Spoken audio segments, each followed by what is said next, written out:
পরশুদিন দেখে সার্জিস আলম বলতেছে না আমরা রাজনৈতিক দল করবো না, আমরা রাজনৈতিক শক্তি হবো, কারণ ওরা বুঝে গেছে রাজনৈতিক দল করার ক্ষমতা ওনাদের নাই।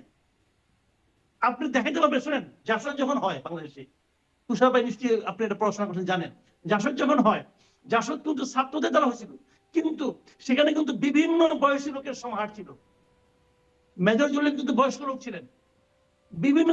আর এখানে কি হয়েছে, এখানে সব কম বয়সী, এবং এদেরও ভোট বাড়ানোর জন্য ডক্টর ইউনূস কিন্তু একান্ত ছেলে মানুষের মধ্যে কালকে একটা কথা বলে ফেলেছে, একান্ত ছেলে মানুষের মধ্যে কি উনি চান যে ভোটের বয়স 17 বছর হোক। কারণটা কি? কারণটা হলো আপনার কি ছাত্ররা দল করলে যাতে কিছু ভোট পায়, এটার মানে কে বুঝাইছে আল্লাহ জানে। 17 গুলো 16 করতে পারতো, অসুবিধা নাই কোনো, কিন্তু এইটা ওনার মাথার মধ্যে নাই যে বাংলাদেশের আইন বলে 18 বছরের আগ পর্যন্ত সে শিশু। এটা বাংলাদেশের আইন, আপনি শিশুদের ভর্তি হবেন। কি বলবেন রে ভাই, দিন দুনিয়ার কোনো খবর রাখে না, যখন যেটা পায় হ্যাঁ এটাই তো আসল। ওই যে একবার জোক শুনছিলাম, এই যে সোভিয়েত ইউনিয়ন যখন ভেঙে গেল, তখন তারা নাকি প্রথম চুইংগাম দেখছে, চুইংগাম দেখে নাকি বিরাট খুশি, কিন্তু এইটা কি জিনিস চাবাইলেও শেষ হয় না। এখন হঠাৎ দেখলে যেটা হয় আর কি, কে তাদের বুঝাইছে স্টুডেন্টদের জন্য এটা ভালো হবো, বলে দিল 17 বছর হইতে হবে। এইটা খেয়াল করে না যে 17 বছর হইলে পরে স্টুডেন্টদের ভোট বাড়লে পরে এই ভোট ওইখানে যাবে না রে ভাই, এই ভোট অন্য জায়গায় যাবে। কি বলবেন ভাই? আর আইনটা তো চেঞ্জ করতে হবে। আপনি তো আইন করতে পারেন না বলতে, এটা যেখানে বাংলাদেশে 18 বছর পর্যন্ত শিশু, বাংলাদেশের রাষ্ট্রীয় সংজ্ঞা, আন্তর্জাতিক সংজ্ঞা ডেফিনেশন তাই বলে, শিশুদের আপনি ভোট দিবেন, এটা হয়। মাসুদ কামাল বললেন যে মে মাসের মধ্যে, মানে তিনি একটা মোটামুটি অঙ্ক করলেন যে কোন সময়ের মধ্যে কি কি সম্ভব, মে মাসের মধ্যে আলোচনা শেষ করে ঐক্য করা ব্যাপারটা। কিন্তু আমার প্রশ্ন হচ্ছে ঐক্যটা কি আসলে হবে যখন মানে বিভিন্ন রাজনৈতিক দল বা বিভিন্ন মত তাদের মধ্যে যে পার্থক্যটা আমরা এখন দেখতে পাচ্ছি, সেখানে একটা ঐক্য গিয়ে হবে? ছাত্ররা বলছে বিচারের আগে নির্বাচন নয়, বিএনপি বলছে এখনই, মানে অতি দ্রুত নির্বাচন, বলছেন 4 থেকে 6 মাসের মধ্যে নির্বাচন সম্ভব, স্থায়ী কমিটির একজন সদস্য বলছেন। এখানে কি ঐক্যমত হওয়া আসলেই সম্ভব? আমরা শুনেছিলাম ডক্টর ইউনূস যখন কথা বলেছিলেন, ভাষণ দিয়েছিলেন, তখনও তিনি বলেছিলেন আমি বলছি যদি রাজনৈতিক দলগুলোর মধ্যে ঐক্য সম্ভব হয়, আবারও বলছি যদি সম্ভব হয়, মানে দুইবার জোর দিলেন যদির উপরে। যদিটা কি খুব মনে হয় যে মে মাসের মধ্যে আসলেই একটা ঐক্যমত হয়ে যাবে? আমি তো অনেক বছর বিতর্ক করেছি, ইফস এন্ড বাট আমি পছন্দ করি না। আমি বুঝি যে অ্যানালিসিস, বিশ্লেষণ, যদি কেউ বিশ্লেষণ করেন, মাথামাথায় করেছেন, সেটি হচ্ছে যে আমাদের রাজনৈতিক দলগুলির যে ঐক্য, সেই ঐক্য হওয়া সম্ভব না, কারণ রাষ্ট্র পরিচালনার পদ্ধতি নিয়ে তাদের রাজনৈতিক দলগুলির মধ্যে বিভেদ আছে। আমাদের রাজনৈতিক দল যারা আছেন, বিএনপি জাতীয়তাবাদী রাজনীতি পছন্দ করেন এবং তারা একটি জাতীয়তাবাদী রাজনীতির যে সংবিধান হয়, সেই সংবিধান, সেই রকম রাষ্ট্র পরিচালনা চান। যারা কমিউনিস্ট, তারা ডেফিনেটলি কমিউনিস্ট পদ্ধতির একটি সংবিধান চান, এবং তারা চান যে তাদের রাজনীতি শ্রমিক শ্রেণীর অধিকার, কর্মজীবীদের অধিকার, সাম্য, এইটি হোক। আর জামাতে ইসলাম চান কি? তারা স্বীকার করুন আর নাই করুন, তারা চান ধর্মগ্রন্থ ভিত্তিক, শরিয়া আইন ভিত্তিক এই ধরনের একটি রাষ্ট্র পরিচালনা হোক। তাহলে এদের যে মূল আদর্শ, সেই মূল আদর্শের মধ্যে একটা বিশাল পার্থক্য। আপনি যদি পশ্চিমা দেশগুলিতে যান, তাহলে দেখবেন যে তাদের এখানে গণতন্ত্রের সঙ্গে দ্বিমত করেন এমন শক্তি নাই, এবং যদি থাকেও তাদের কোনো জনগণের কাছে কোনো বেল নাই। পৃথিবীর বিভিন্ন দেশে কমিউনিস্ট পার্টি ছিল, তারা নিজেদেরকে লিবারেল ডেমোক্র্যাট বলতে বাধ্য হয়েছেন, ক্রিশ্চিয়ান ডেমোক্র্যাট বলতে বাধ্য হয়েছেন। ক্রিশ্চিয়ান কিন্তু ডেমোক্র্যাট, লিবারেল কিন্তু ডেমোক্র্যাট। ডেমোক্র্যাট না হলে পরে আপনি নির্বাচন, আপনি পলিটিক্স করতে পারবেন। কিন্তু আমাদের রাজনীতিবিদদের মধ্যে তো ডেমোক্রেসির সংজ্ঞা নিয়েই বিভেদ আছে। ফলে তাদের মধ্যে রাজনৈতিক ঐক্য স্বার্থ ভিত্তিক হতে পারে, নীতি ভিত্তিক বা আদর্শ ভিত্তিক কোন ঐক্য হতে পারে না, সম্ভব না। আমাদের এখানে সেরকম না। দ্বিতীয় হচ্ছে, যেটি মাসুদ কামাল ভাই বলেছেন, আমরা যখন রাজপথে স্লোগান হতে দেখেছি, এবং এখন আমি দেখছি যে সমন্বয়করা অনেকেই স্লোগান দেন, তারা বলেন কোটা না মেধা, মেধা না মেধা, মানে এরকম বলেন না কোটা না মেধা, মেধা মেধা। কিন্তু তারা যখন সরকারে গিয়েছেন, তাদের মধ্যে সেরা মেধাবীদেরকে সরকারে পাঠিয়েছেন। নাকি হারুনের ভাতের হোটেলে যারা কোটা পেয়েছিলেন, হারুন যাদেরকে ধরে নিয়ে গেছিল, তারাই সমন্বয় করেছেন, এবং সেখানে যে দু একজন হন নাই, তারা বাইরে থেকে তারা শক্তি হয়েছেন, তারা সব জায়গাতে গিয়ে পরামর্শ দিচ্ছেন। প্রথম হচ্ছে, আমরা কিন্তু দেখেছি যে আন্দোলনে যারা অংশ নিয়েছেন তারাও কোটার মধ্যে নাই। হারুনের ভাতের হোটেলটাই আসলে মূলত কোটা, এবং হারুনের ভাতের হোটেল থেকে আমরা উপদেশটা পেয়েছি তরুণ। তারপরে আমরা কি দেখেছি, তারা বলেন কি, তারা বলেন দালালি না রাজপথ, রাজপথ রাজপথ। দালালি এটা কি জিনিস? ক্ষমতার সঙ্গে থাকা। আমরা সেটাই কিন্তু বুঝেছি যখন আন্দোলন হয়েছে, যখন রাজপথে আন্দোলন হচ্ছে। দালালি মানে কি? ক্ষমতায় যারা থাকে, গদির মধ্যে যারা বসে থাকে, তারা ঠিক না, রাজপথ রাজপথ। একই সাথে তো কেউ রাজপথ আর সচিবালয়ে থাকতে পারে না, একই সাথে কেউ রিক্সা আর হেলিকপ্টারে চড়তে পারে না।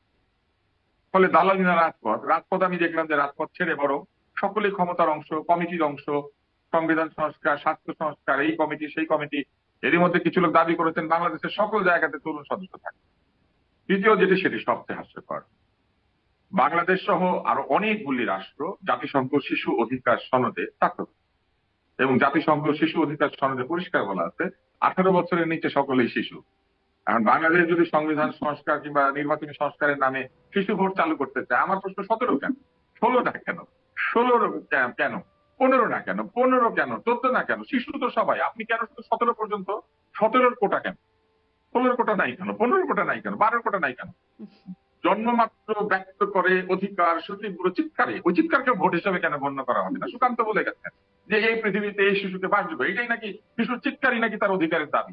ফলে যে শিশু যে দলের নাম শুনলে চিৎকার করবে সেটাকে ভোট হিসেবে নিতে হবে। সামনে কি আপনি বলবেন আওয়ামী লীগ, সে ধরেন হ্যাঁ করলো, ওকে এটা তার ভোট।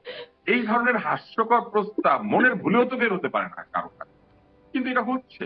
এবং এগুলো যে হচ্ছে, এটা হলে কিন্তু আমরা সমালোচনা করলে আমাদেরকে বলা হচ্ছে আমরা লুকিয়ে থাকা পৃথকতা। ওনারা পৃথকতা বিশ্বাস করেন, আসল আত্মা সামনে দিয়ে ঘুরে বেড়ায়, আগুন ধরায়, কিন্তু যখন আগুন ধরায় আগের মতো রাজনৈতিক ভাষায় তারা বলেন লুকিয়ে থাকা পৃথকতা। পৃথকতা ভাই লুকিয়ে থাকে। আপনি কখনো রাস্তা দিয়ে পৃথকতাকে হাঁটাহাঁটি করতে দেখেছেন? দেখেন। আমার যেটা খুব অদ্ভুত লাগে সেটা হচ্ছে যে রাজনীতির যে রেটরিক সেটাই বদলাতে পারে নাই এই সংস্কার। আমরা রাজনীতির মাঠে যে ধরনের ভেগ সব কথাবার্তা শুনতাম, মরহুম আকবর আলী খান তিনি বলতেন, আমার অনুষ্ঠানে এসে বলেছিলেন ভেগোলজিক্যাল স্পিচ। ভেগোলজিক্যাল স্পিচ কি? যেটা শুনলে আপনি কিছুই বুঝবেন না, আবার অনেক কিছুই বুঝবেন। যেমন আমি এখন আপনাকে ভেগোলজিটা বুঝিয়ে দিই।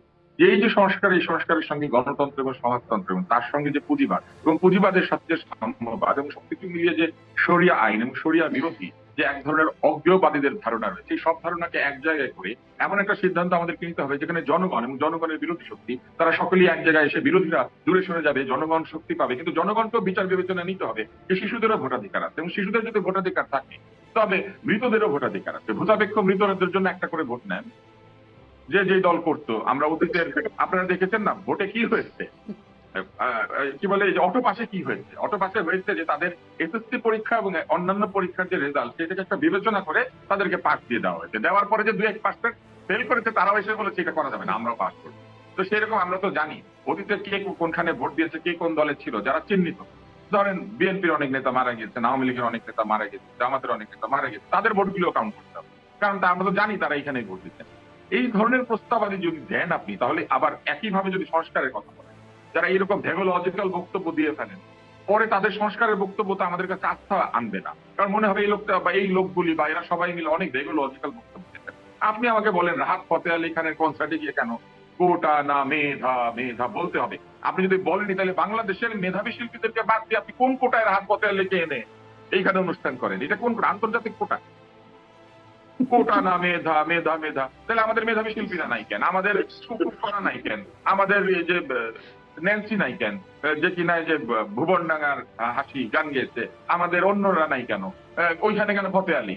আপনি খুব সুন্দর হিন্দিতে গান গাইছেন, আপনি সামনের সারিতে বসেছেন, সামনের সারির টিকিটের দাম কত? আপনি টিকিট ফ্রি পেয়েছেন নাকি পয়সা দিয়ে কিনছেন?